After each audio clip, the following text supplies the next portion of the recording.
This meeting is being recorded. Ok, c'est parti. Bon, c'est notre cinquième séance ou cinquième leçon. Dans le milieu lacanien, autour de Miller, on dit leçon.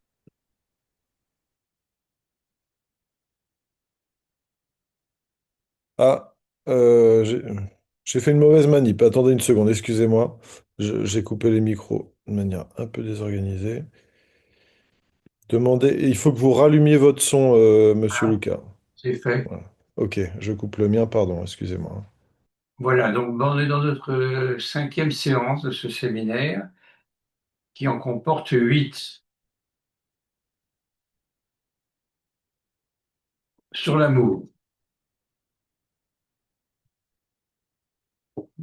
dans un moment de guerre.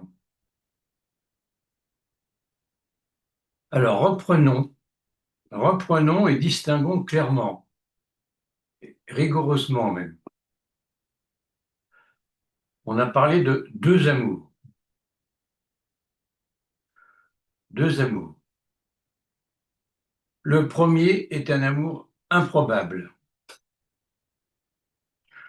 Beaucoup d'obstacles sur sa route le rendent improbable,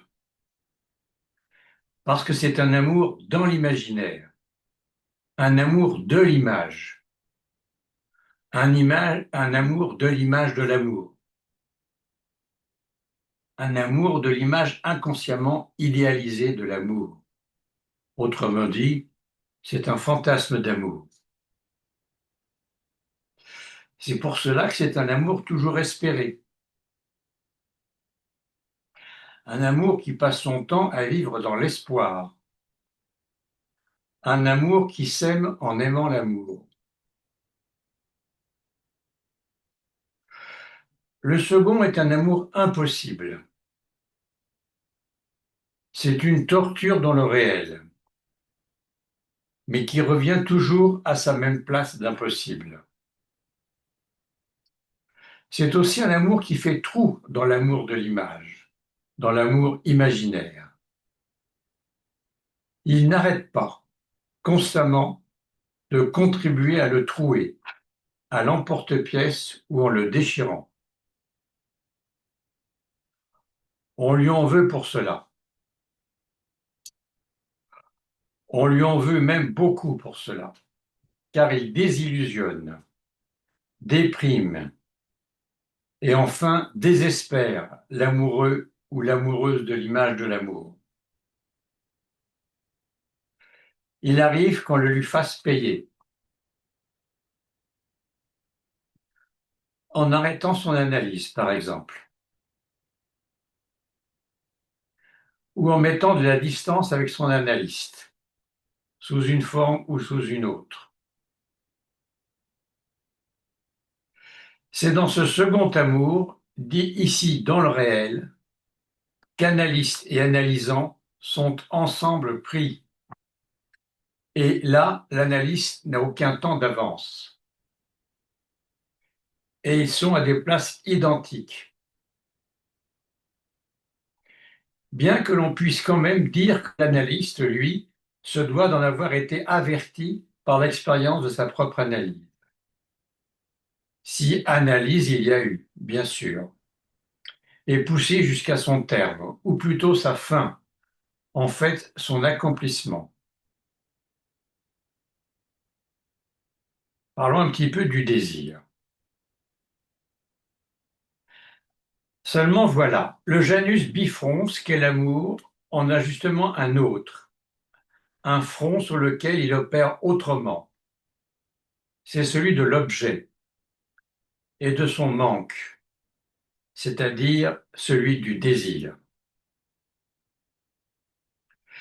Et le désir est sans représentation directe, sinon par le biais contourné de l'amour dans l'imaginaire, auquel cas il se dégrade dans la demande.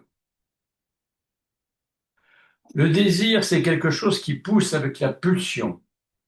C'est aussi quelque chose qui se dit et peut même, comme l'analyse y insiste, se parler. Ne pas renoncer surtout à se parler.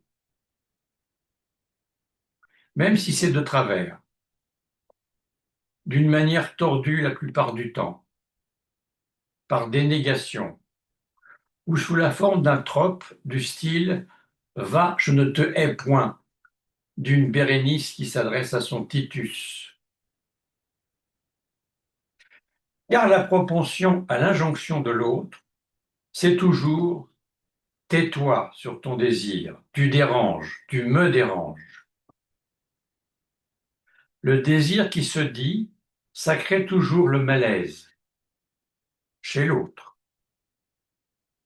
Ça crée de l'angoisse. Raison pour laquelle, vous le savez, angoisse et désir entretiennent toujours un rapport, un étroit rapport. Le désir, c'est quelque chose qui peut se définir dans son rapport intrinsèque à l'ordre biologique des besoins et à l'ordre langagier de la demande d'amour. Sauf que c'est ni l'un ni l'autre, ou plutôt c'est entre les deux, participant des deux, sans s'y identifier aucunement. Le sujet désire, car la satisfaction de ses besoins vitaux passe par l'appel adressé à un autre, mais ceci a une conséquence immédiate. Cette dépendance à l'autre, statut de l'humain en sa prématurité naturelle, dénature d'emblée la satisfaction, qui n'est jamais celle attendue, et qui se transforme alors en démarche d'amour, en demande d'amour.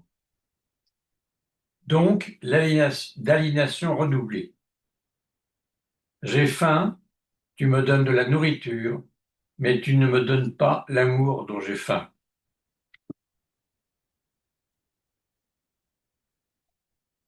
Le transfert, se situant à la frontière du désir et de l'amour, nous autorise maintenant à saisir en quoi nous rencontrons une telle complexité, toujours surprenante, au niveau de l'amour de transfert. En effet, ce dernier n'est pas chez l'analysant limité en son action à ce qui se passe à son propre niveau, mais, doit-on encore et encore y insister, mais aussi quelque chose qui se trouve chevillé directement avec ce qui se passe chez l'analyste lui-même. Et ce qui se passe chez l'analyste, cela s'appelle comment? Cela se nomme le désir de l'analyste.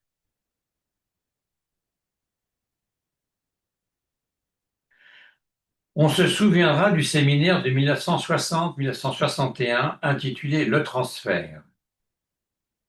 On y voit Lacan nous montrer l'articulation de l'amour et du désir. Lacan nous le montre avec ce qu'il appelle la métaphore de l'amour. On est dans le banquet de Platon. Il y désigne un premier terme, celui de l'amant ou du désirant. C'est la même chose en grec, éron, car érastes, c'est plutôt l'aimant. Puis d'un deuxième terme, éroménos, l'aimer, le désirer. C'est pareil en grec. On est ici avant l'ère chrétienne qui a tout brouillé avec l'amour pur qui confine au rabattement de la question du désir sur l'obscénité de la chair chair. Et le prototype de l'amour littéralement désincarné sur Dieu. Alors, nous le savons, une métaphore, c'est une substitution de deux termes, de deux signifiants.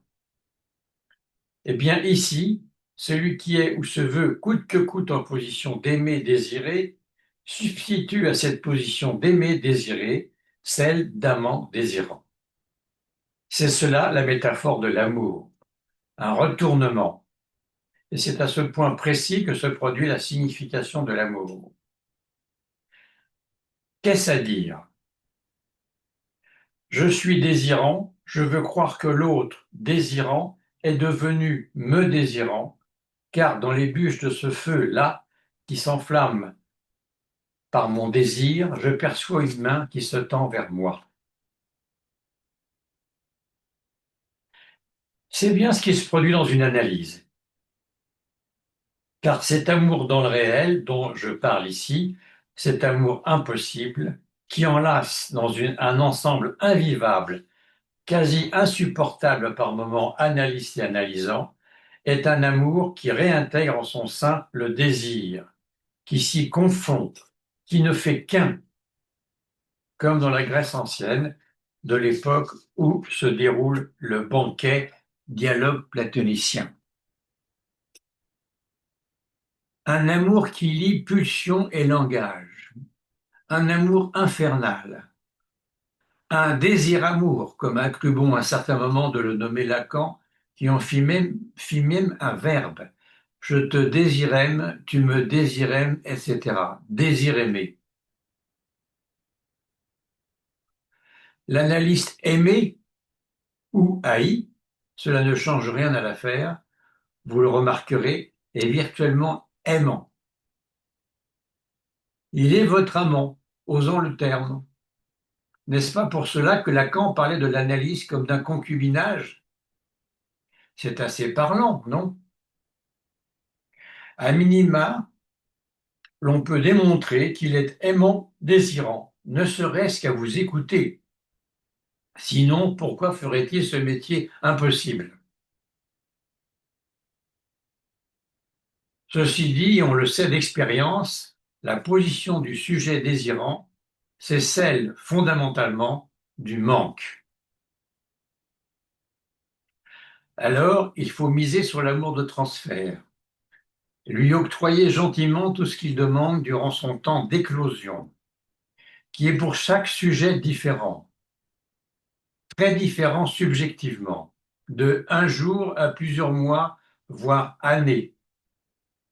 Car, chemin faisant du transfert, le sujet est conduit par l'opération de la métaphore de l'amour, progressivement, voire quelquefois brusquement ou brutalement, vers la vérité, et au mieux jusqu'à la vérité de son désir. Mais attention, cette vérité de son désir n'est pas nécessairement un bien pour le sujet, car elle n'est pas de l'ordre d'un bien, elle n'est pas de l'ordre des biens,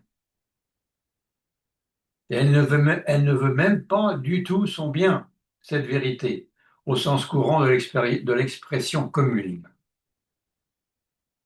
Pourquoi?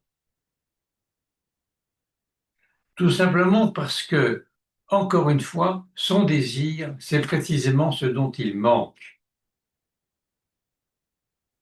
Pour en arriver là, il faut absolument que l'analyste soit à cette place rigoureuse qui doit être la sienne, celle où il saura, pour son analysant, son analysante, y faire valoir son manque fondamental. C'est à ce seul prix que le psychanalyste exerce sa fonction, à savoir révéler au sujet l'objet de son désir à partir de la demande d'amour.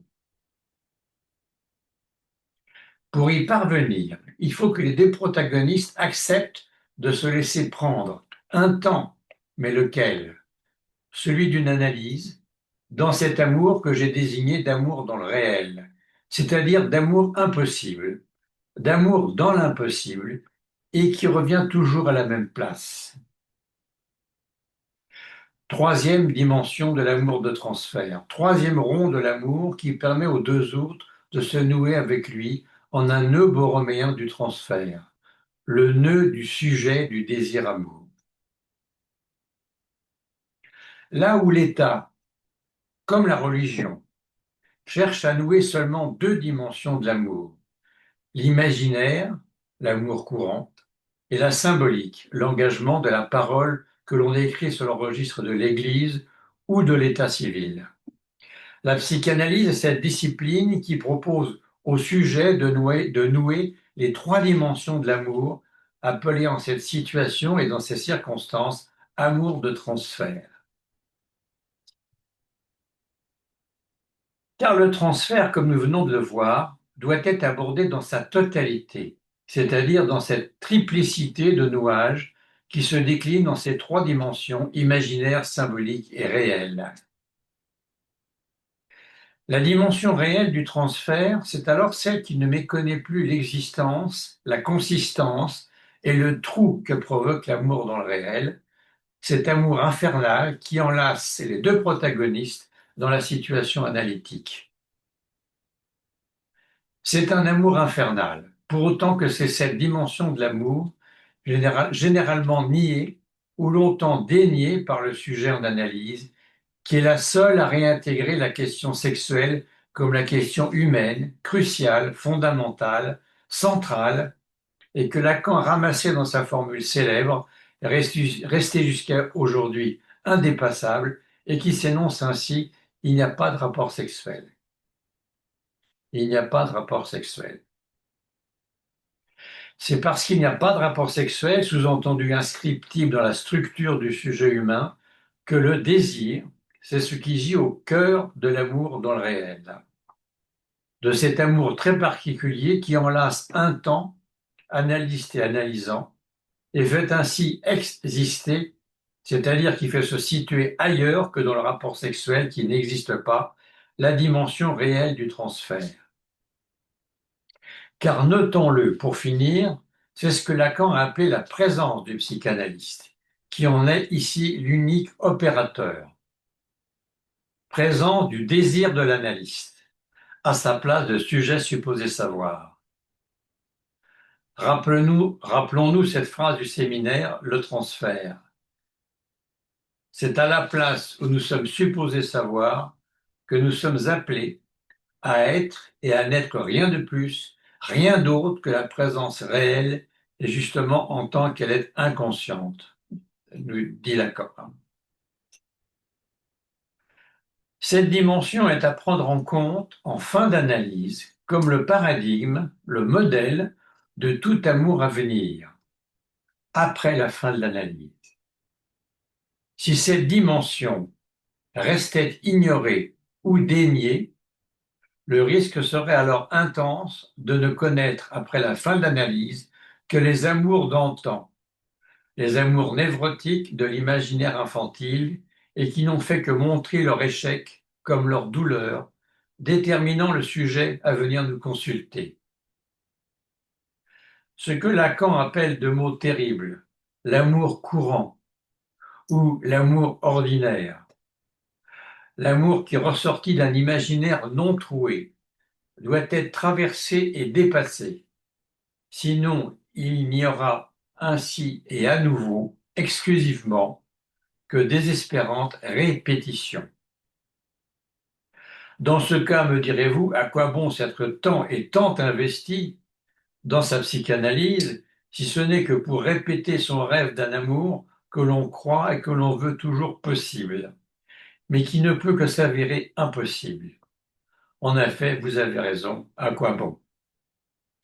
Si l'analyse débouche ainsi aussi sur un art d'aimer, il faut que ce soit autrement, désir aimer autrement.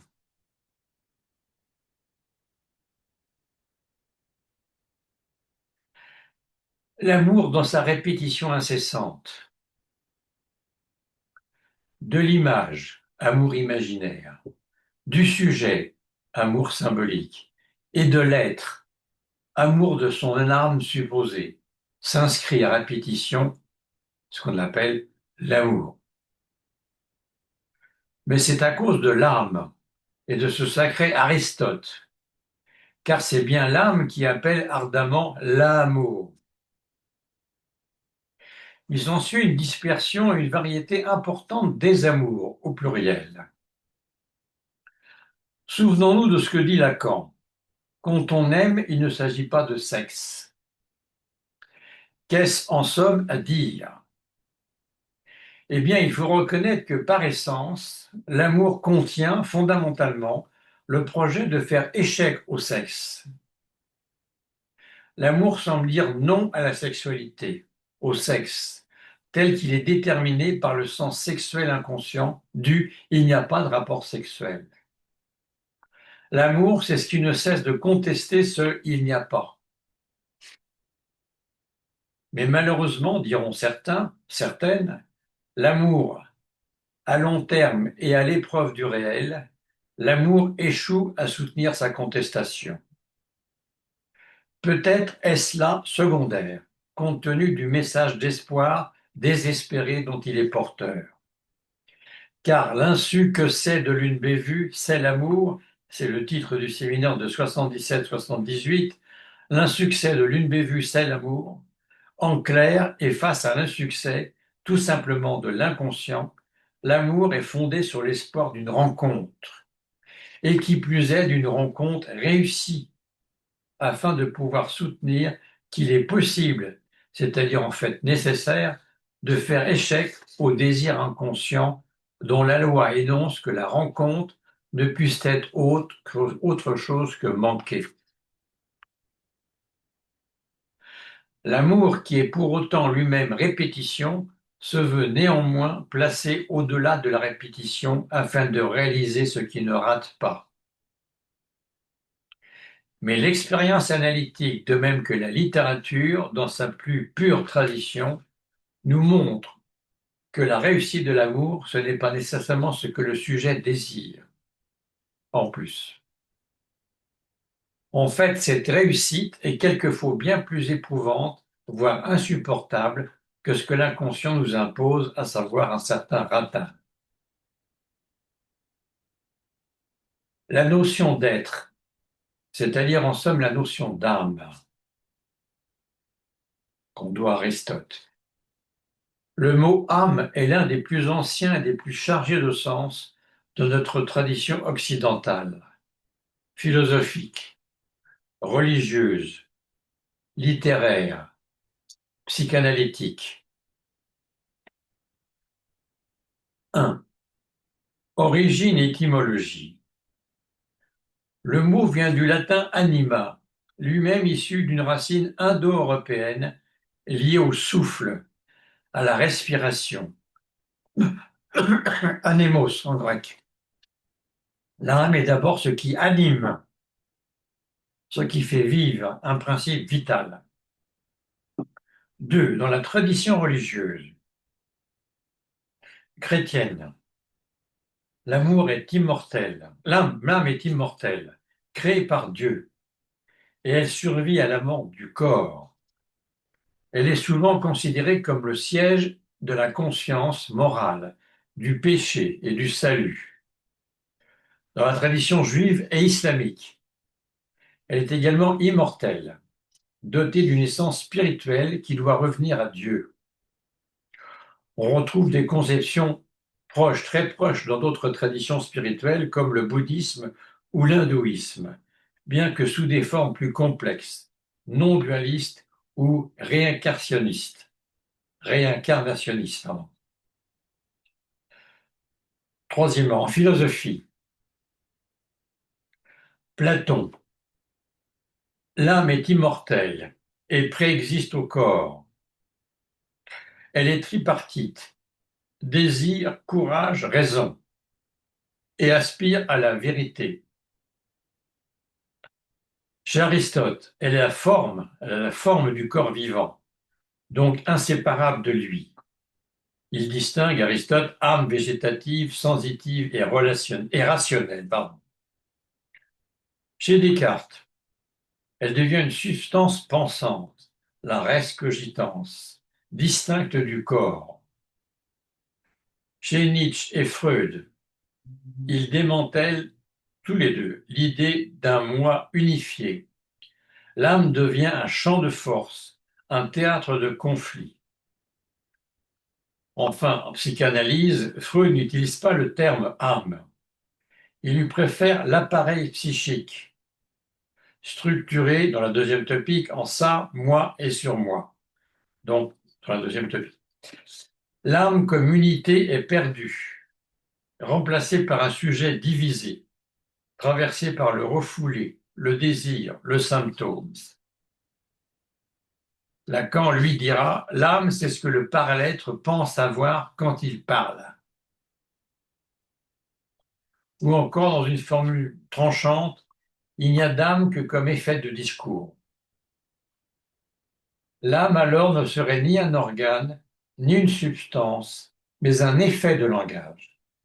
un effet de langage, de transfert, de fiction, un lieu où ça parle, où ça souffre, où ça désire, ou au lieu accent grave, hein, le lieu.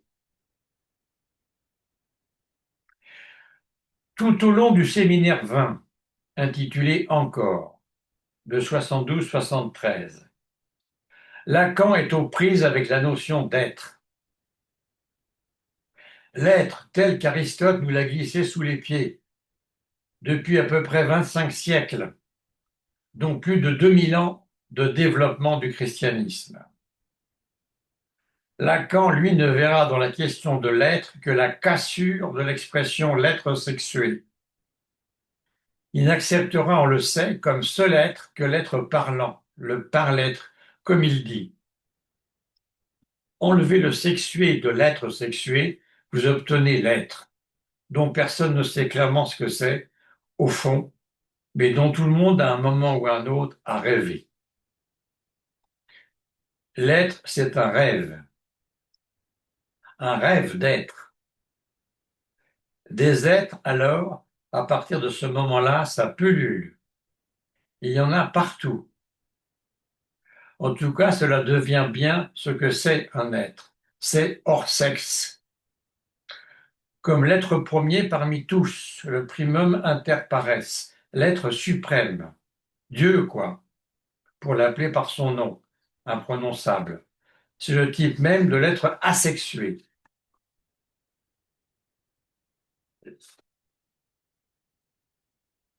L'âme, l'âme aussi, l'être, ça appelle l'amour. Ça l'appelle qui plus est dans l'infinitude. Ça ne s'arrête plus jamais, puisque l'amour est lui-même hors sexe. L'amour, ce n'est pas le désir. Ces deux-là n'étant pas plus la jouissance, laquelle, elle, d'un côté comme de l'autre, peut alors s'en donner à cœur joie.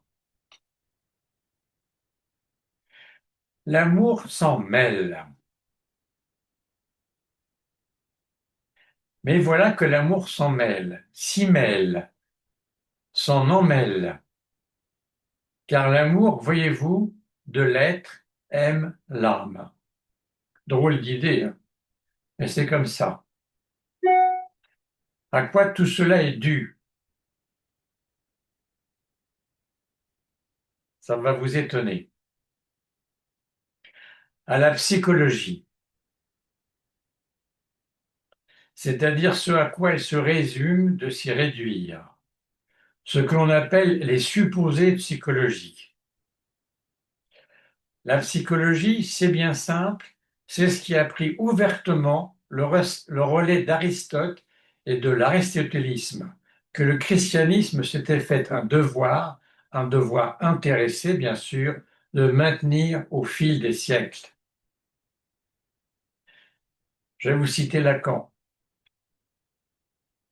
Les supposés psychologiques, grâce à quoi tout cela a duré si longtemps, dit Lacan, je suis de ceux qui ne leur font pas bonne réputation. On ne voit pas pourtant pourquoi le fait d'avoir une âme serait un scandale pour la pensée, si c'était vrai. Si c'était vrai, dit-il, l'âme ne pourrait se dire que de ce qui permet à l'être parlant pour l'appeler par son nom, de supporter l'intolérable de son monde, ce qui la suppose y être étrangère, c'est-à-dire fantasmatique. Ce qui, cette âme, ne l'y considère, c'est-à-dire dans ce monde, que de sa patience et de son courage à y faire tête. Cela s'affirme de ce que jusqu'à nos jours, elle n'a l'âme jamais eu d'autre sens. C'est dans la séance du 13 mai 73. Alors quoi? On aime une âme ou on aime un corps? Les deux à la fois, est-ce possible? La formule oppose deux pôles qui, depuis Platon jusqu'à la psychanalyse, travaillent la question de l'amour. L'âme comme lieu du sens, du désir, de l'invisible, le corps comme présence sensible, pulsionnelle, érotique. Chez Platon, aimer une âme serait aimer ce qui dépasse l'apparence, ce qui conduit vers le beau et le bien en soi. Le corps n'est alors qu'un seuil, un point de départ. Dans la modernité, et plus encore en psychanalyse, cette séparation devient problématique. Freud montre que l'amour est toujours pris dans la pulsion. Le corps n'est jamais simple chair, il est déjà chargé de fantasmes, de traces infantiles, de paroles. Quant à l'âme, elle n'est pas une entité pure, mais un effet du langage, du transfert, de l'histoire du sujet. Chez Lacan, la formule pourrait être déplacée. On, on aime ni seulement une âme, ni seulement un corps, on aime à partir d'un manque. On aime dans l'autre ce qui nous échappe, ce qui cause notre désir, ce qu'il appellera l'objet A, l'objet petit a. Le corps aimé est traversé par du symbolique. L'âme aimée est soutenue par des signifiants et des images corporelles. L'amour, dit Lacan, c'est donner ce qu'on n'a pas à quelqu'un qui n'en veut pas. Autrement dit, il relève moins d'un choix entre corps et âme que d'une adresse à l'énigme de l'autre. On pourrait alors répondre: aimer un corps sans âme serait jouissance sans sujet. Aimer une âme sans corps serait idéalisation sans rencontre. L'amour surgit là où le corps devient parlant et où l'âme se laisse affecter par le désir. Ou sous une forme un peu plus clinique, on pourra dire, en séance, on dit parfois: je t'aime, je l'aime pour ce qu'il est, pas pour son corps. Mais ce que l'on nomme âme est déjà pris dans une voix, un regard, une façon d'occuper l'espace. Et ce qu'on appelle corps est toujours habité par du sens, par des souvenirs, par des attentes. Aimer, ce n'est pas choisir entre chair et esprit. C'est rencontrer chez l'autre un point qui échappe, quelque chose qui nous affecte sans se laisser saisir. Dans le transfert, ce point se déplace. Le patient croit aimer une personne. Il touche en réalité ce qui en lui cherche adresse. Une adresse. L'amour y devient un opérateur clinique, non pas vérité sur l'autre, mais voie d'accès au désir. On n'aime ni une âme pure, ni un corps seul. On aime là où l'autre nous manque. On aime là où l'autre nous manque. Et sous une forme, on pourrait dire ça, un tantinet plus poétique, on pourrait dire: je dis que j'aime ton âme, mais c'est ton silence qui me répond, la manière dont ton corps attend avant de parler. Je dis que j'aime ton corps, mais c'est une phrase en toi qui me traverse, un regard qui trébuche, un manque qui me regarde. Je ne sais plus où finit la chair, ni où commence l'invisible. Je sais seulement ceci: je t'aime là où tu m'échappes, là où je te cherche sans te tenir.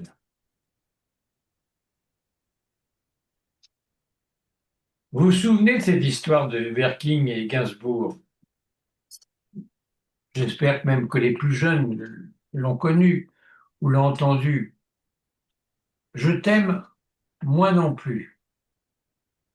Je t'aime, moi non plus est une formule paradoxale, rendue célèbre par la chanson de Serge Gainsbourg et Jane Birkin, 1969. Le sens immédiat. L'expression juxtapose deux mouvements contradictoires. Je t'aime, déclaration d'amour.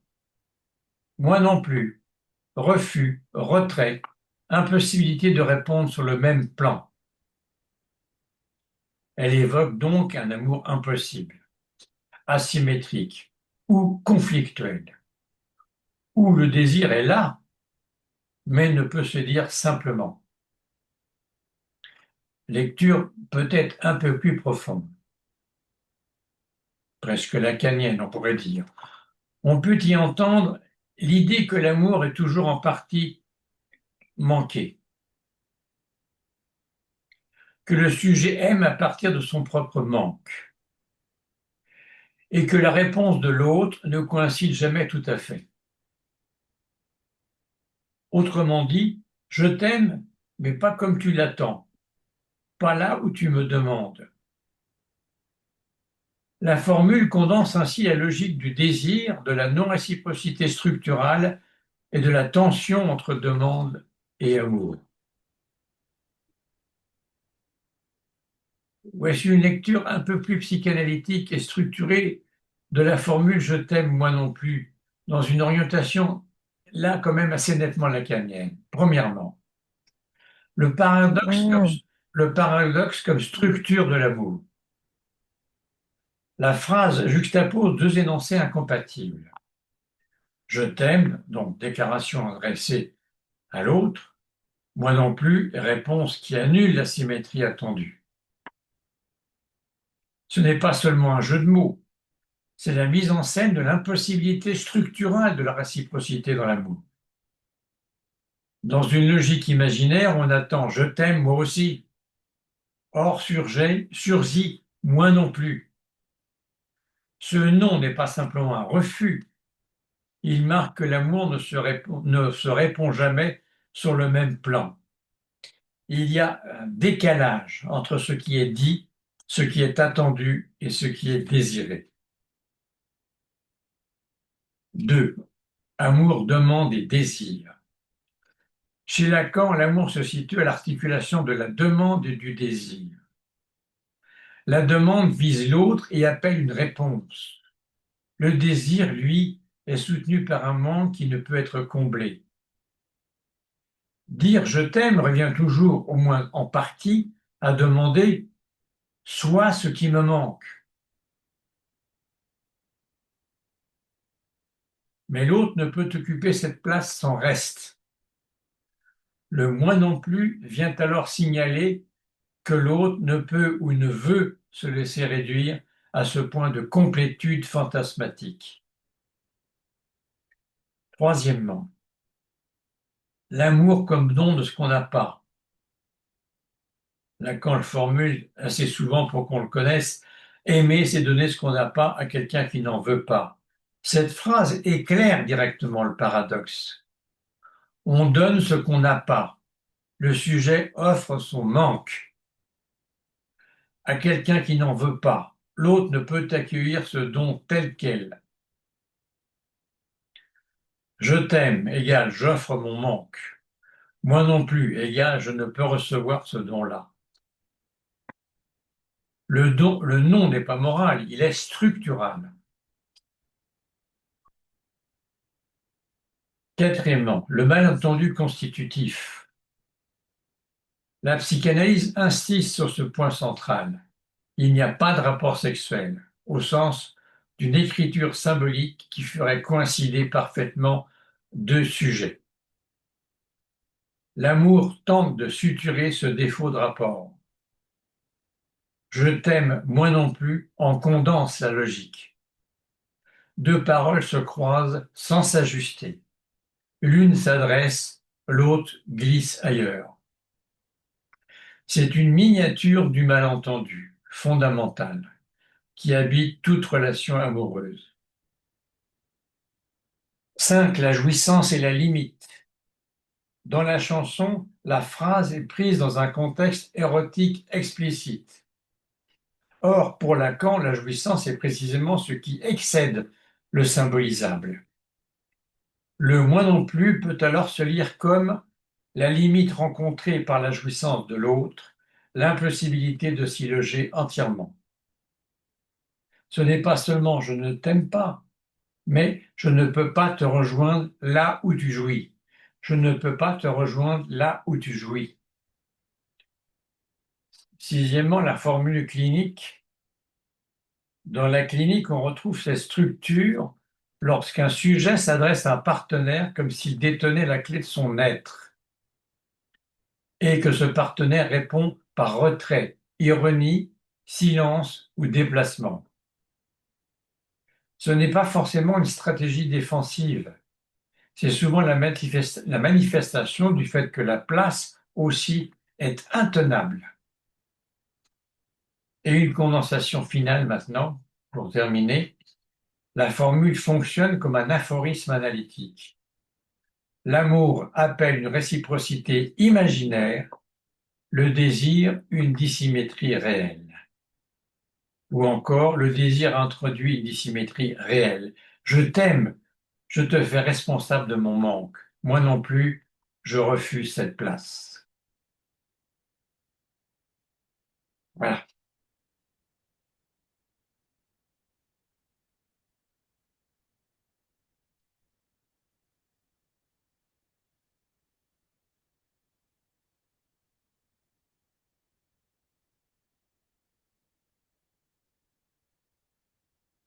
C'est pourquoi la psychanalyse a été inventée pour ça, pour être un traitement de cette question de l'amour. Et bien sûr du désir. Et bien sûr, il n'y a pas de rapport sexuel. C'est pour ça qu'on ne veut plus de la psychanalyse aujourd'hui. C'est une empêcheuse d'aimer, de désirer et de jouir en rond dans notre société d'aujourd'hui.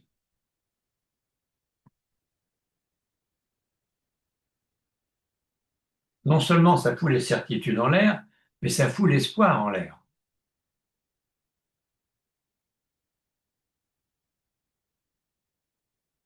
L'espoir que ça marche, je veux dire. Hein. L'espoir que le désir, le rapport sexuel marche, il ne marche pas. On remplace ça par l'amour, mais aussi ça ne marche pas. Ça débouche sur la haine, ça débouche sur... Regardez le tas des opérations aujourd'hui entre les humains.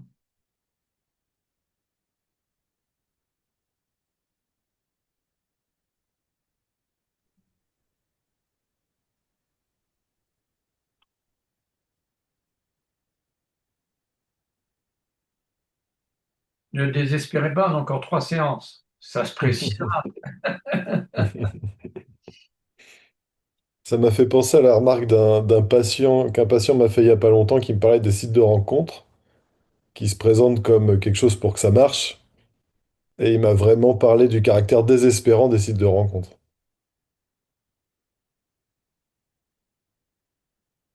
Il a mis longtemps à s'en apercevoir, ou plusieurs années, ou quelques Non, séances. pas plusieurs années, non. Je pense pas. Mais ouais. Je sens que Madame Serkin veut dire un mot. Non, non, pas pour le moment.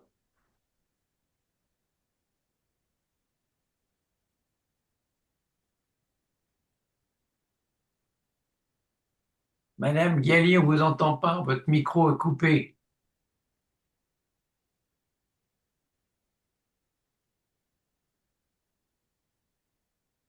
Non, non, mais je parlais avec mon fils là qui intervenait. Donc, c'est tant mieux qu'on m'ait pas entendu. Voilà. Ok. Ah oui. La psychanalyse n'est pas une bonne nouvelle, hein. C'est sûr. C'est un symptôme. Hein. Hmm. Bah oui, c'est un symptôme, hein, de toute façon. Oui. Mm. Moi, ça m'a fait penser, puisque j'ai le micro ouvert maintenant, ça m'a beaucoup fait penser voilà, à François Tcheng, que j'avais découvert avant de savoir que Lacan avait travaillé avec, en fait. Enfin, vous avez dit de très belles choses sur l'âme. Et voilà. L'âme, c'est François ce qu'on Tcheng, fait, hein. oui, vous avez repris en partant de l'âme, etc. Et enfin, j'ai beaucoup lu François Tcheng avant même de savoir qu'il avait travaillé avec Lacan et sur la question du souffle. Et justement, j'ai encore un bouquin à côté, là, Quand les âmes se font chant. François Tcheng, enfin, je sais pas si... J'imagine que vous connaissez. Je vous entends mal, je vous entends mal. Célestin Radspittel. Sur le rapport entre Ah, la question du souffle du souffle, oui. par rapport à la question, enfin, à l'ouverture, quoi, l'âme. Et enfin, François Cheng a de très très beaux textes. Et d'ailleurs, il avait sorti un bouquin qui s'appelait De l'âme. Et c'est, enfin,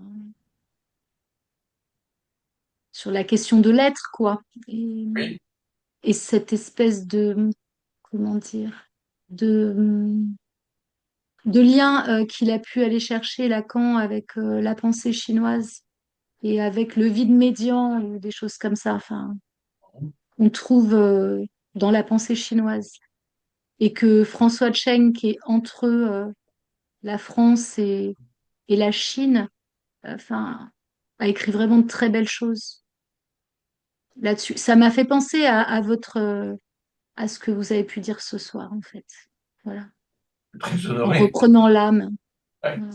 Oui, c'est là, on traîne ça depuis Aristote, hein. Mm, Ça a traversé 20 siècles de religion pour nous en Occident, 20 siècles de religion chrétienne. mm.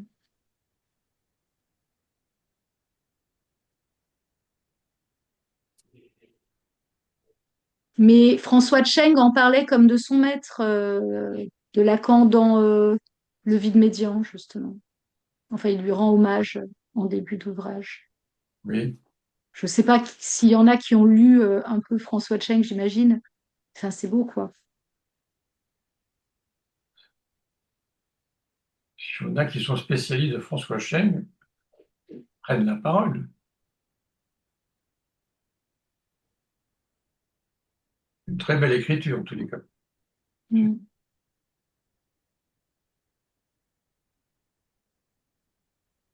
Oui, il inscrit beaucoup de choses dans le mi-dire, c'est ça que j'aime dans ses textes.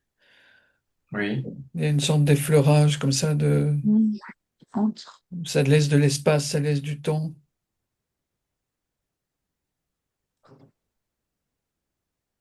oui. ça remplit pas. C'est un vide. Oui,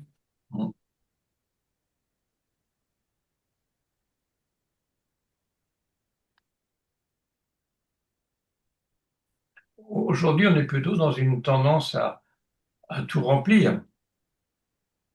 Dans une journée, toutes les minutes, tous les espaces, les gens qui parlent à la télévision là, parlent à une vitesse folle, il y a plus d'espace, il y a plus de respiration. C'est comme ça qu'on dit en littérature. Il n'y a plus de respiration dans les textes que l'on entend parler comme ça.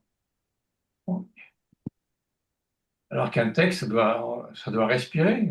Un orateur, il doit jouer sur les silences et pas sur une espèce de ruban continu.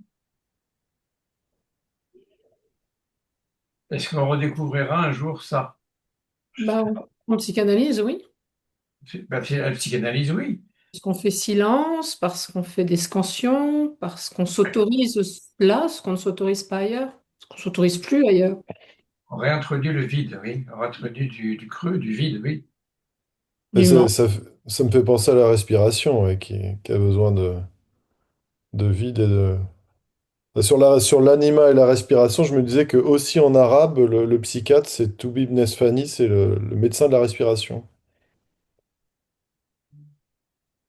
Attendez, le psychiatre quoi? Oui, que la traduction de psychiatre en arabe, c'est Toubib Nesfani et c'est le médecin de la respiration.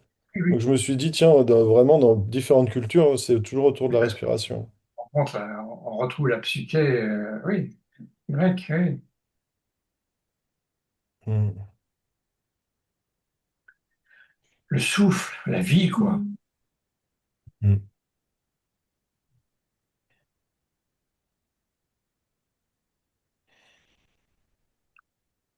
Ça fait nous rendre compte à quel point on en est aujourd'hui, hein, de cette société, ce monde difficile.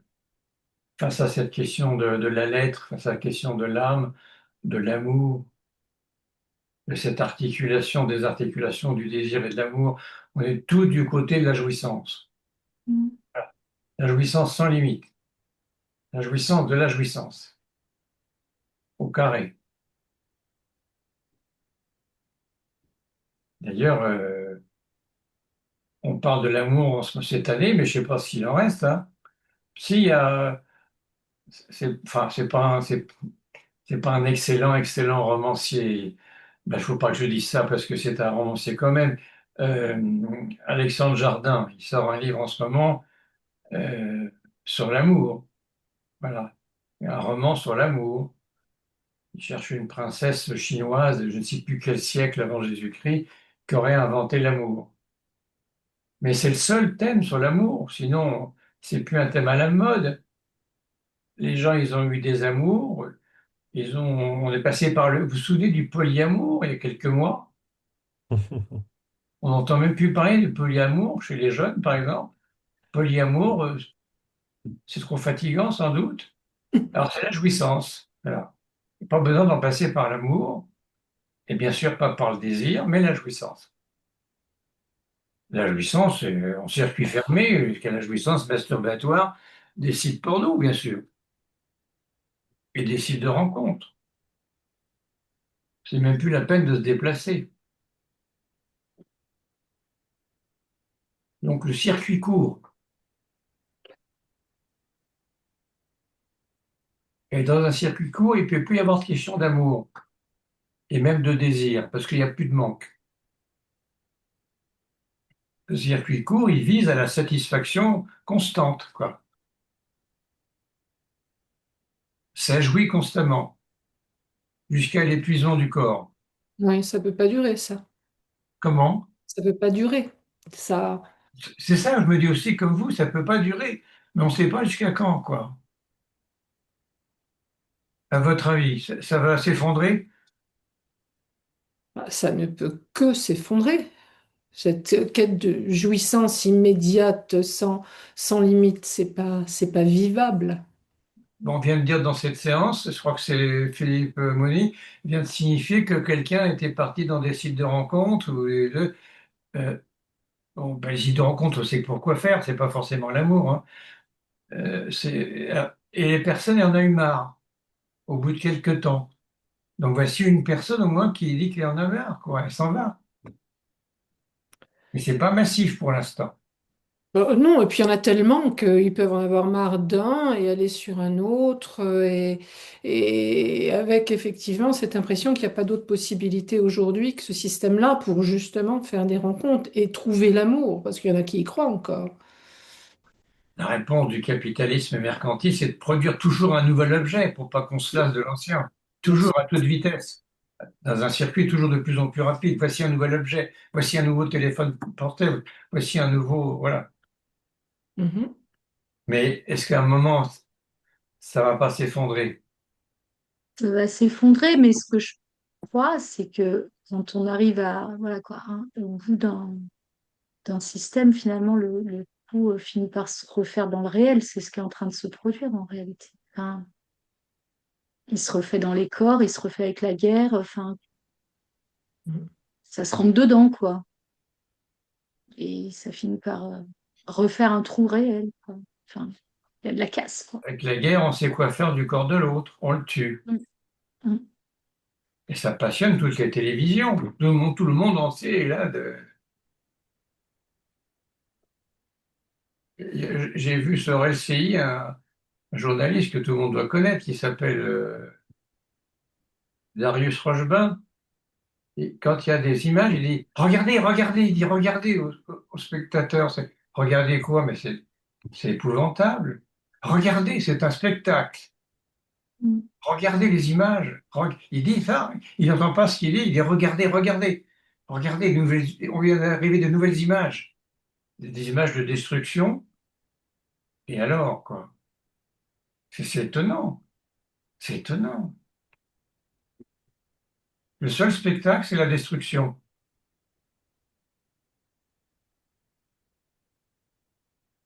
Est-ce que là, dans ce cas précis, on peut faire un lien? C'est une vraie question, hein. Est-ce qu'on peut faire un lien avec la pulsion scopique? Qui parle? C'est Vinciane Rousseau. Oui, moi, Madame Rousseau, voilà.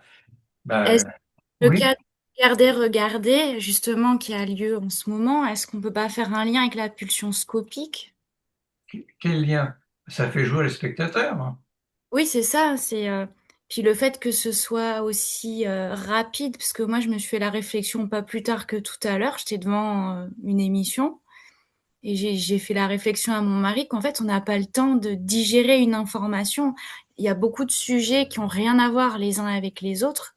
On n'a pas le temps de penser, on n'a pas le temps de, bah, comme moi, j'utilise le terme de digérer parce que dans l'âme, on a besoin de cette espèce de, enfin moi j'appelle ça comme ça, c'est mes mots, hein, de transcendance pour essayer et de vide justement pour métaboliser l'information.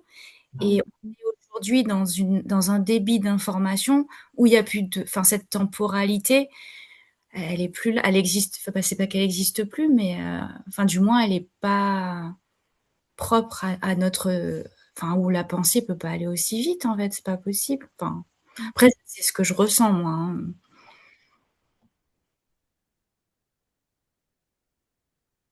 Quelque chose qui dit tout est là d'humain, regardez.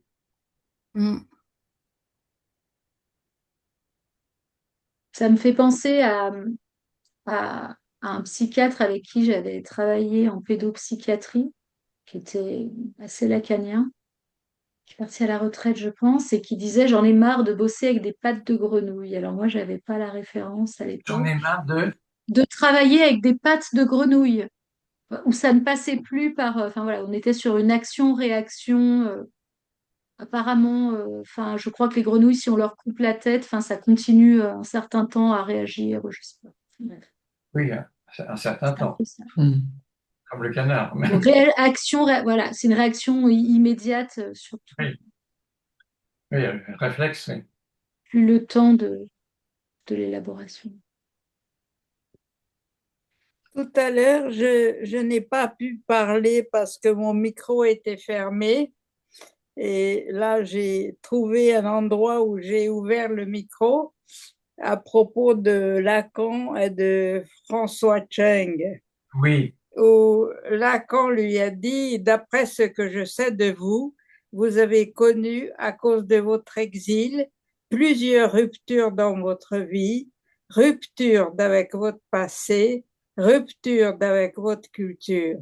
Vous saurez, n'est-ce pas, transformer ces ruptures en vide médian agissant, relier votre présent à votre passé, l'Occident à l'Orient. Et c'est dans son livre de Vide médian que finalement il a rendu hommage à Lacan.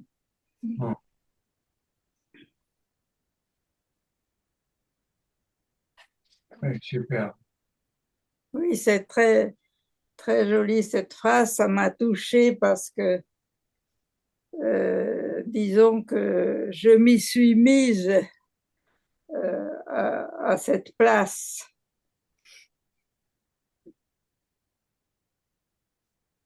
Je m'y suis mise, après, j'ai pas entendu. Oui, que je me suis mise à cette place où Ah oui, finalement, par rapport à mon passé, je viens oui. d'un pays qui a une langue asiatique, l'Orient, Occident, etc. Et donc, j'ai pas mal travaillé cette question des philosophies orientales et puis la psychanalyse.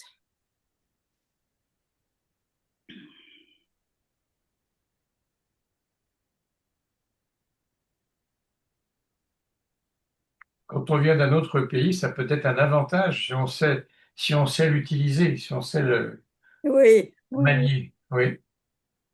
tout à fait.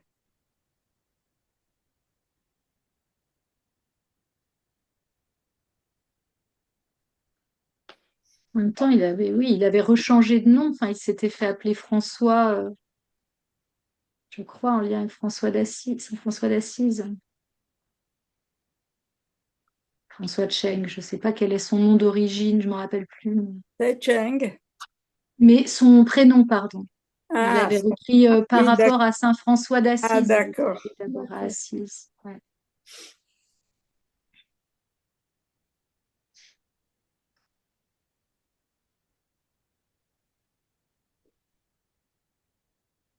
Allez, il faut prendre la parole, là. On est entre amis, là. Faut pas hésiter à dire des bêtises, comme Alors, je. peut-être. Bien, vous partagez une bêtise. Alors vraiment, c'est une bêtise. Je sais pas si certains d'entre vous connaissent. Alors moi, j'ai grandi à l'île de la Réunion. Et c'est pour faire le lien avec l'aspect culturel et avec les sites de rencontres. En fait, il y a une émission de radio, enfin, il y a une radio là-bas qui s'appelle maintenant Radio Freedom. Et le soir, enfin, faut calculer avec le décalage horaire, il y a ce qu'on appelle l'émission Chaleur tropicale. C'est vraiment l'émission pour rencontrer. En fait, c'est des personnes qui appellent pour des petites annonces, mais ça existe encore. En fait, c'est vraiment. Après, c'est à écouter avec le prisme de l'île de la Réunion. Mais je trouve que c'est assez agréable à écouter parce que justement, les personnes prennent le temps de verbaliser euh, qui ils souhaitent rencontrer, pourquoi et comment dire. Je trouve que c'est assez touchant. Et aussi pour vous faire sourire, dans cette émission, souvent, parce qu'il n'y a pas que des histoires de rencontres, mais souvent, c'est des sujets libres, donc les gens appellent pour raconter ce qu'ils veulent. Hein. C'est vraiment une radio qui est faite pour lutter contre l'isolement. Donc, à l'île de la Réunion, tout le monde écoute Radio Freedom, même pour les accidents de la route, s'il se passe quelque chose, voilà. Et quelque chose de très drôle, enfin moi qui m'amuse beaucoup en tout cas, c'est que le soir pendant les annonces de rencontres, souvent il y a les manifestations extraterrestres qui sont prises très au sérieux, bien sûr. C'est-à-dire qu'il y a des personnes qui appellent pour dire qu'ils ont vu un objet traverser le ciel et comment dire, les animateurs, ils ont une formation en fait pour écouter les personnes qui appellent. Donc, enfin voilà, c'était pour partager ça parce que je pense.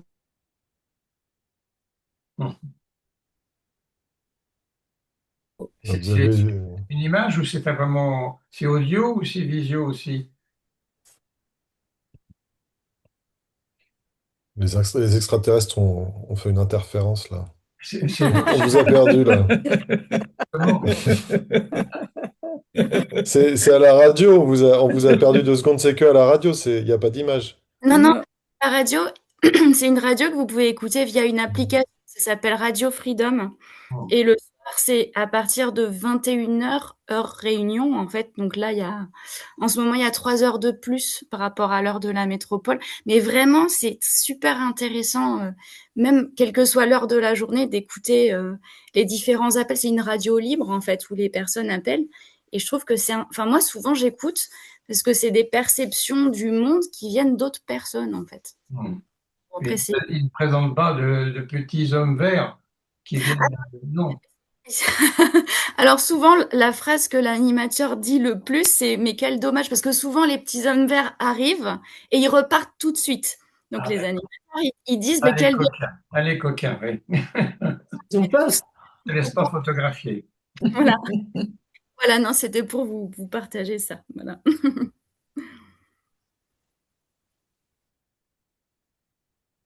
Bon, plus de remarques, plus de.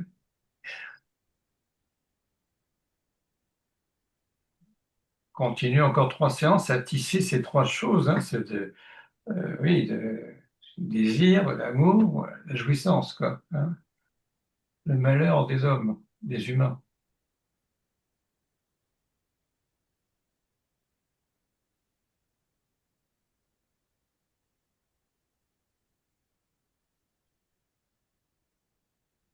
Est-ce que c'est trop compliqué ce que je vous dis ou tout le monde suit bien? Si ça vous casse la tête, vous serez beaucoup moins la fois prochaine. Mais comme vous êtes toujours autour d'une vingtaine, je pense que ça vous intéresse quand même. De toute façon, c'est enregistré, on peut le réécouter et surtout on peut lire les notes. Hein. ouais. Oui, les notes sont sur le site, ouais, ouais, ouais. Hein. Merci, c'est très bien. C'est très bien, c'est dense à chaque fois et Ah oui, oui, ça demande relecture, mais c'est oui.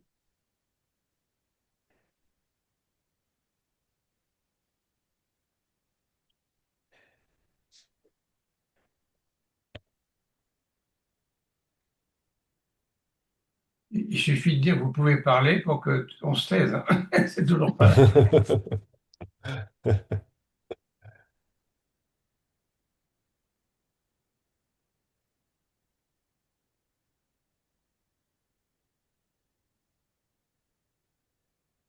Moi, j'aurais eu juste une question. Après, que c'est pas dans l'urgence. Enfin, je sais que c'est tout un travail, mais je comprends toujours pas cette histoire de. Il n'y a pas de rapport sexuel en fait. Enfin, vraiment, c'est une question que, au niveau de Lacan, que je ne comprends toujours pas en fait. Voilà. Peut-être que je pense qu'il manque beaucoup de notions théoriques, mais parfois là, ouais, je comprends pas trop. Voilà. Mais ça veut dire que un homme et une femme ne peut pas faire un, même si c'est leur souhait, leur désir, etc. Mais c'est impossible. Ok. Voilà. Voilà il n'y a pas de rapport sexuel. Sinon, c'est délirant, en fait, c'est ça? On vous D'accord. a pas entendu, ça a coupé. Vous avez dit quoi? Sinon, c'est C'est délirant. délirant. Ouais. D'accord. Ok. C'est toujours l'amour qu'avec son On peut faire un fantasme, séminaire quoi. sur une année entière de cette phrase. Dans la mythologie, il y en a un qui répond, c'est Tirésias. Mhm. Tirésias qui a moitié du côté humain, moitié du côté des dieux, hein. Tirésias et ses mamelles, les mamelles de Tirésias. Lui, il a connu les deux. Oui, il a connu les deux jouissances en fait. Il n'a pas, Ah, les jouissances. mais pas, c'était pas au niveau du rapport sexuel en tant que tel. Mais C'était par rapport à la jouissance. si, si, parce qu'il dit, il donne une proportion. C'est ça un rapport, c'est une proportion. C'est ça. En Ouais. Il mathématiques, donne Voilà. une proportion, mais ça, il fera pas un pour autant avec l'autre. Enfin, ils même sont s'il tous donne une les mêmes en proportion. l'occurrence. Il- oui, il donne une proportion. Il dit, c'est une part pour les hommes, la jouissance, et c'est 9 parts sur 10, hein, sur un truc de 10, une part pour les hommes et 9 parts pour les femmes. Lui, il sait, mais les autres, ils savent pas. On ne sait pas. Mhm. Il y a toujours quelqu'un dans la société qui s'avance, qui dit je sais. Si on le croit, ben, ça crée une religion, une philosophie, une science. Mais si on ne le croit pas, ben alors on s'oppose. Effectivement, comme on vient de le remarquer, il dit pas ce que c'est le rapport. Mhm. Une proportion. Il donne un rapport, mais il dit pas ce que c'est que le rapport. D'accord. Quand il dit il n'y a pas, Il y a pas Est-ce qu'on d'écrit. Ça s'écrit pas. En fait, c'est pas, il dit pas un homme sur il une n'y a pas femme. d'écriture mathématique de la structure du rapport. En Et que fait, le sexe, c'est aussi ce qui sépare de toute façon. Et que d'ailleurs, enfin voilà, ça vient de, c'est quoi? Enfin, c'est la même chose que section, enfin séparation coupée. Voilà. Je sais plus exactement le mot latin. c'est carré. C'est carré, pardon. Alors que dans, dans l'éloge de l'amour, dans le banquet, ils sont tous en train, là, les 5 protagonistes, de dire ce que c'est que l'amour. C'est faire un, quoi. Que ce soit le médecin, que ce soit l'historien, le comédien tragique, ils disent tous c'est faire un. Dans Platon, c'est faire un. Ce serait ça le rapport. C'est-à-dire l'absence de rapport, au fond, la fusion. C'est ce qui est espéré. C'était des, c'était des personnages, non, c'est Platon qui parle de personnages boules Oui, avec, C'est je sais plus, quatre. Aristophane. C'est C'est Aristophane dans le Aristophane. banquet. Aristophane, Ouais. oui. Oui, on cherche sa moitié, mais c'est resté dans la langue française. Je cherche ma moitié. Ah oui, c'est sa moitié, on dit. Vous voyez, le mythe, il est toujours là, en train de courir au XXIe siècle. Oui, je vous présente ma moitié. Ah bon, moitié de quoi? Non, ma moitié. Sa moitié, en fait, c'est toujours son fantasme en réalité. Oui. Son propre fantasme. Enfin, Oui. Puis comme ça fait passer que la femme est la moitié d'un homme, quoi. On est presque 8 mars, hein. Oui, il n'y a pas de rapport. Deux corps, que ce soit deux corps de même sexe ou deux corps hétérosexuels, ça fait l'un sur l'autre, ça fait pas rapport. Voilà. On ne dit pas que ça fait pas coït, hein. Ça fait pas rapport. Un homme sur une femme sur une femme, un homme sur un autre homme, ça fait pas rapport. Le sujet reste complètement séparé de l'autre. Voilà. Il y a impossibilité de faire un. Heureusement, parce qu'il s'agirait de savoir lequel, c'est ça le problème. Heureusement, oui. Mhm. Ah oui, c'est ça. Faire un, mais lequel? Oui, après, la question, c'est lequel? Tirésia, ça va déjà répondu à la question. Un neuvième et 9 dixièmes. Un dixième et 9 dixièmes. Il avait été femme, il avait été homme, donc il connaissait les deux jouissances.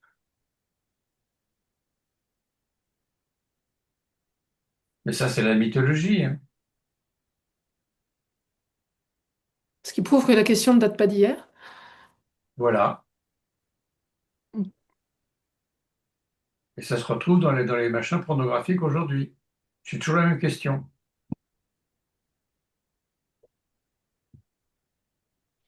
Qui se met en scène d'une manière.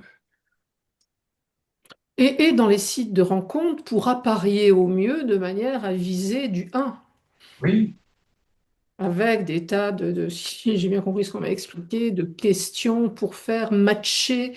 voilà. C'est effrayant, effrayant. Ce miroir aux alouettes, c'est épouvantable. C'est le mythe du couple.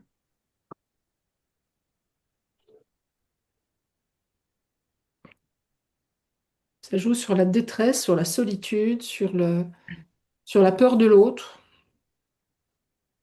Il y en a qui se font des fortunes là-dessus, oui. Vous voyez que la psychanalyse est au cœur de nos questions sociétales, hein, au cœur de notre question du XXIe siècle. C'est pas, on est en plein cœur. Et c'est la même question depuis 25 siècles. Aristote, c'est il y a 25 siècles, hein, la question d'âme. On se la traîne toujours dans les religions, toutes les religions d'ailleurs. Et l'État continue. Je disais qu'il y a trois dimensions dans l'amour de transfert, l'amour, dimension imaginaire, symbolique, et réelle, que j'essaie d'apporter un peu comme ça pour être lacanien.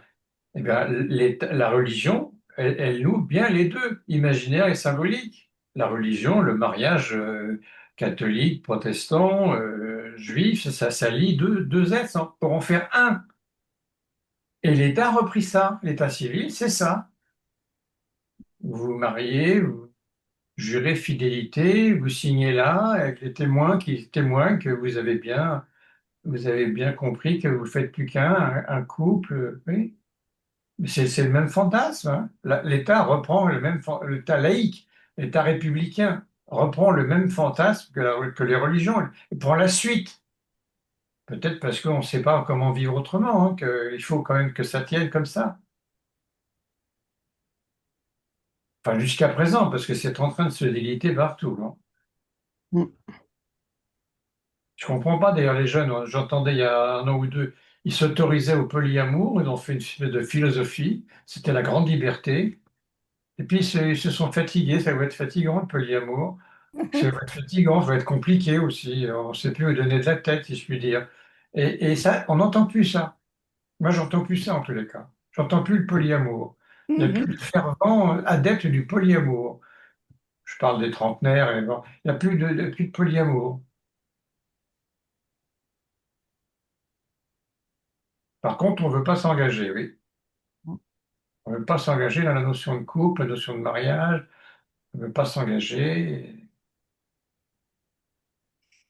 Même dans l'analyse, hein, on veut venir comme ça la petite semaine. On ne veut pas s'engager. C'est trop long, c'est trop lent. Mm. Voilà, le sujet veut se croire, parce qu'il n'est pas, bien sûr. Il veut se croire libre. Il est de plus en plus contrôlé par l'État et l'administration, mais il veut se croire libre. Il ne se rend même pas compte qu'il est de plus en plus contrôlé. Il peut même pas ne pas avoir de banque aujourd'hui. Il ne peut pas. Il ne peut pas ne pas avoir Internet. On peut pas. On est complètement. Mais le sujet, il est libre. Il est libre. C'est une liberté non pas de façade, mais c'est une liberté complètement illusoire. C'est encore un fantasme de liberté. J'avais entendu, j'avais entendu dire, enfin, j'avais entendu, je sais pas, une émission à la radio, et c'est vrai que j'ai remarqué aussi, on voit plus même des gens s'embrasser sur un banc ou je sais pas. Les jeunes, on les voit plus trop se prendre la main. Apparemment, le Covid aurait joué aussi. Bon, Mais en fait, en y pensant, même dans ma jeunesse, même si je suis pas ultra vieille, mais dans les années 80, 90, enfin, les jeunes s'embrassaient sur des bancs. Enfin, il y avait les gens marchaient dans la main dans la main. ouais. Et que c'est vrai qu'on voit plus ça. On voit plus ça chez les jeunes. Enfin, en tout cas, j'en vois pas. Ouais. J'en ai vu hier. Ah ouais? Merci. Ça me fait plaisir. C'est vrai, Mais c'est vrai que je me suis fait la remarque, parce que c'est vrai qu'on n'en voit c'est pas de plus souvent. en plus rare. C'est vrai. Bon, je suis pas en pleine ville, moi, hein, je vois moins de monde hein, en Ah Ardèche. oui. Mais quand même, non, Pour, c'est vrai, dans les collèges, tout ça, enfin, je dis pas qu'il faut s'embrasser. Oui, alors dans les pour, collèges, c'est interdit, me dit mon fils de loin, là. Mais, C'est vrai. mais enfin, je veux dire, on voit plus dans les villes des gens installés sur les bancs en train de s'embrasser. Alors, sans être Ça dans doit- une impudeur absolue ou simplement. Euh, Les remonter amoureux qui se à... bécotent sur les bancs C'est ça. publics. voilà. Bon. Faut Voilà, remonter à quoi. Georges Brassens, c'est Sur mieux. les bancs publics. Parce que j'entendais banque, et en fait, c'est là-dessus que j'ai viré banque publique. Voilà. C'était Brassens, ça, hein. Brassens. Oui, Ouais, ça remonte un peu, hein. Ouais. oui, ça remonte. Oui. En public, c'était. En se disant des je t'aime pathétiques, Oui, d'ailleurs. c'est ça. Oui, mais Voilà. si On vous Ça, observez, bon. retrouve le texte, oui. Des je t'aime pathétiques. Oui. Mm. Il y a un peu Mm. d'ironie, là, et puis il y oui, avait. c'est ça. Ouais. C'est je t'aime moi non plus, les je t'aime pathétiques, un peu quand même. Alors, il y a de moins en moins de bancs où on peut se mettre à deux quand même, Oui, c'est hein. vrai. Oui. Oui, parce qu'il ne faut pas que les SDF, enfin aussi Allons, ce dessus. joli acronyme, Voilà. Ouais. s'allonge. Faut pas que ça Mm. mange dessus. Ouais. C'est terrible. Ça C'est terrible. stagne le bon public. Oui. Ça souille le bon public. Ouais. Ouais. pour revenir à Tirésias, c'est que quand Hira a posé la question à Tirésias, quelle est la part de jouissance de l'homme et de la femme, et que Tirésias lui a répondu que la femme a 9 parts et que l'homme a ce qui reste, elle était tellement furieuse qu'elle l'a rendu aveugle, parce que maintenant que Zeus, son mari, savait que elle jouissait autant, elle pouvait plus faire des reproches Ouais. et elle l'a rendu aveugle. Ouais. Pas trop le dire. C'est pour ça que les gens ils veulent pas trop parler, quoi. Oui. Ouais. Jamais trop en dire. Mm. Bon, on va peut-être se quitter, messieurs, dames, chers amis. Voilà. Oui. C'est quand la prochaine? Alors, Puisque dit le bureau de l'école. ouais, je regarde. Le 2 avril dans un mois. Ah, c'est pas le 1er avril, donc ce ne sera pas un poisson d'avril, ce sera le 2 Ouais, tout va bien. Ça ne sera plus que les arêtes, quoi. Ouais, dans un mois exactement. 2 avril, dans 4 semaines. Donc 4 semaines, hein, c'est ça. Ouais. Mm. Très bien. Bonsoir, merci. Merci de votre Merci. présence, de votre écoute. Merci beaucoup. Merci à vous. Merci. Au revoir. Merci Merci. beaucoup. Merci. Au revoir à Merci. tout le Au monde. revoir. Bonne soirée. Au revoir. Merci, bonsoir. Bonsoir. Au revoir. Bonne nuit. Merci beaucoup. Oui.